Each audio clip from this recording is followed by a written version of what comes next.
What's up, everybody? My name is Parasite. Welcome back to the Jose Mourinho Challenge with Barcelona. Today's not going to be a traditional episode. There's going to be no gameplay in this one. This is all about the tactics. Recently, we have mightily struggled away from home. We have won one game in our last 8 away from home, even though we've won every single home game, all but one by double digits. So we had to figure something out tactically to try to win these away matches. We cannot keep drawing and losing away from home, especially against really weak opposition. So we had to pretty drastically change things up tactically. We have played 4 matches away from home since last episode, and we won 3 of them. We have won 3 of our last 4 away matches after winning 1 of the last 8. So far, it looks like the change has been pretty solid, even though 2 of the matches were against second division sides. But we did play Deportivo as well, and we got the best away result we've gotten in a long while, a 3-1 win. I wanted to make this its own episode because I wanted to go pretty in-depth in terms of the tactic and really tactical theory in general. And I didn't want to make a normal gameplay video too awful long. And if you're not that interested in tactics, you don't have to watch this one. You can just click off right now if you want. But if you like tactics like me, stay tuned. For these tactics, there will be 2 different away tactics depending on opposition. We're going with a pretty basic shape, just a 4-4-2. But they each have their own pretty drastically different set of instructions. This first tactic is going to be the one we're going to use in our next match against Villarreal in the Copa del Rey, which will be the first game of next episode. And this is meant for matches that are pretty evenly balanced. So if you're away from home against teams that have a similar level of quality, that will be confident they can get the win, will actually push to try to be aggressive and try to get those goals. It won't just sit back. This is the tactic that I built to try to counter that. So basically, you want to play this tactic when your opposition's playing in a more positive or attacking mentality. The whole point is that if you're facing a high quality opposition, they've got the players with the mentals and the technicals. If they have enough time on the ball, they will find the pass to their talented forwards. And if they get a chance one-on-one, they'll probably take it because they've got that kind of talent. So you don't want to give them that time on the ball. It's important to pressure them. Don't let them get comfortable. If the opponent you're taking on is much, much better than you, you're just some minnow, then it could make sense to drop deep into 2 banks of 4 and look to hit them with direct counterattacks over the top. But if you're Barcelona, you can compete with anyone in the world. So you want to take the game to them, but you also can't be overly attacking at the same time. Otherwise, they will destroy you. And we've kind of seen that so far. So in terms of mentality, we are actually on a cautious mentality. And the way I view this, the further you get in terms of positive and attacking, the more risks you take. So by cautious, we're actually taking a little bit fewer risks because we've got the quality. We don't need to take so many risks that we're going to make mistakes. But we're actually going to play more of a possession style of game. You might seem counterintuitive because we're away from home against a good team. But just like you want to pressure them so they don't have time on the ball, they can't have the ball at all if you've got it. So it's just kind of a way of not giving them as many opportunities to create attacks. They want you to hoof it long so they can win it and hold on to the ball and create a chance. So I'm not going to let them do that. I'm going to try to hold on to the ball myself, not take too many risks, and try to pull them out of position as they be more aggressive in their press. But if you're Barcelona, you also don't want to be too defensive. You need to get players forward. You need to try to find some overloads and create quality chances. And so to kind of counter the fact that we're in a cautious mentality, to be a little bit more aggressive, we're going to play with attacking wingers. And when it comes to your roles and instructions, the whole point is you don't want your players taking risks. So you don't want to put them in roles that are told to take more risks, like deep lying playmaker support. So you play a deep lying playmaker on defend. We still want to kind of get the ball to our best passer in the midfield, but we don't want them to take unnecessary risks. So put them on defend, don't add take more risks in there. Both wingers obviously don't have take more risks. Center midfielder doesn't have take more risks. Attacking players, no take more risks. Fullbacks, you have central defenders instead of ball-playing defenders because ball-playing defenders take more risks. And then we do have a high defensive line, so we want a sweeper keeper. But if he's on support or attack, he takes more risks, so we don't want that. So we put him on defend, tell him to pass it shorter, and take fewer risks because you definitely don't want your goalkeeper losing the ball. So now over to the instructions. We are playing a more possession style, so we're going to be passing it shorter. But at the same time, they're going to be pressing high. They're going to be pressing with a lot of intensity. They want you to play with a lower tempo because they know they can overwhelm you with their press. So you don't want to play into that. We're looking to draw players out of position. So we're playing a little bit higher of a tempo, trying to move the ball around quickly. At the same time, we're playing with a wider width.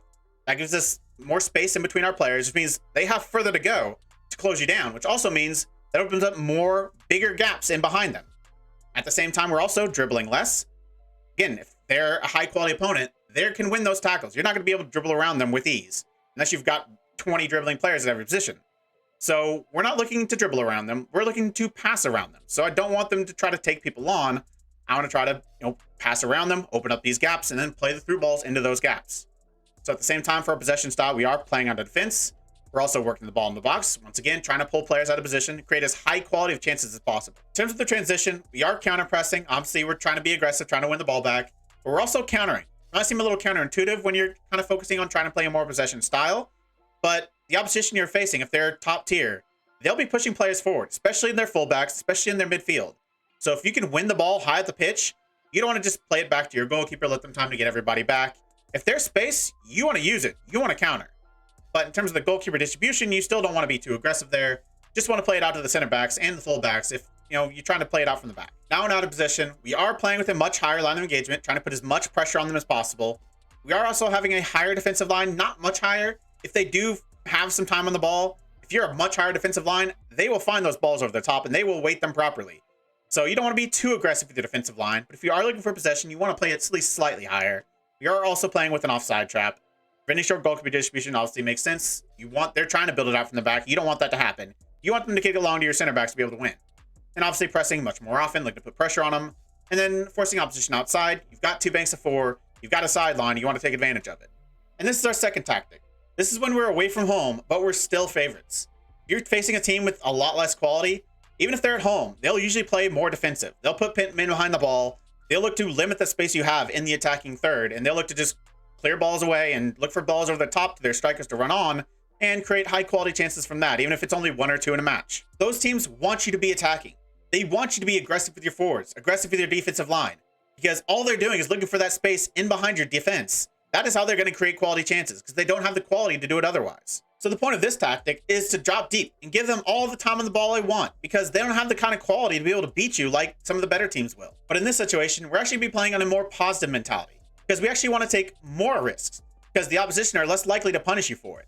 So we're playing with a more attacking mentality, but at the same time, again, for some balance, we're going with a little bit more supportive roles. These wingers were attacking on the other one. Now they're both supportive. And now our playmakers are told to take more risks. Players that pass well can take more risks if they're out on the wings. Fullbacks, if they have good passing, they can take more risks.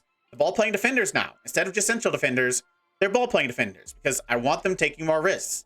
Except for the goalkeeper. I still want him taking fewer risks, and we're going to have a deeper defensive line, so he doesn't need to be the sweeper now. He's just a normal goalkeeper. Now over to the instructions. We're going to start off with the out of possession, because that's going to determine everything else we do, because we are playing with a much lower line of engagement and a lower defensive line.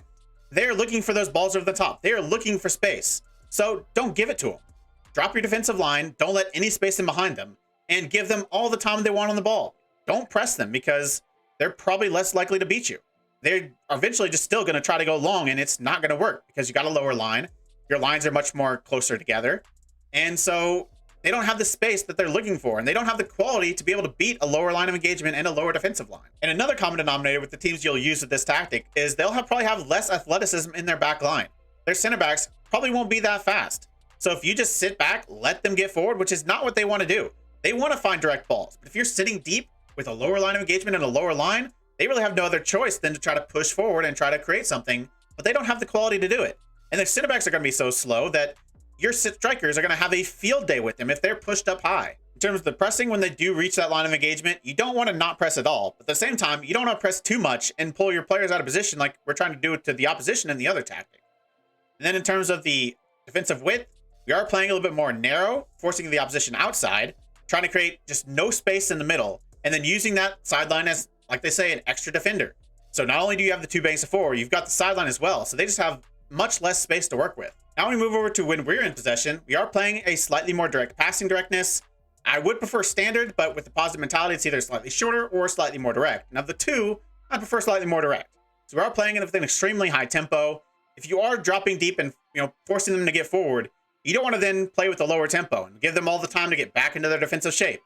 When you win the ball, you want to be aggressive. You want to go from defense to attack as quickly as you can and exploit that space you've created in behind. So we're also passing into space. But at the same time, this is not really a direct counterattack either. We're not looking for lob balls over the top to our strikers to try to win against center backs, because our strikers aren't the best in the air.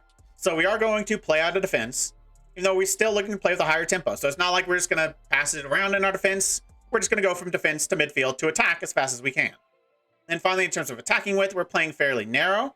I want all of our players to be a little bit more compact in the attack, especially the strikers. I don't really want our strikers being wide. If you play a through ball to a striker, I don't want them having the ball out here on the byline with no one else in the middle. I want them to be more central. So if they do find a ball behind their defensive line, They get a little bit more narrow, and they're in a better position to take a shot. Now, finally, over to the in transition. When possession's been lost, we are counter-pressing, which it might seem a little counterintuitive when we're looking to drop deep. But at the same time, if you are countering and you do lose the ball, they're probably still out of position. So you want to be aggressive with that counter press to try to win it right back and continue that counter.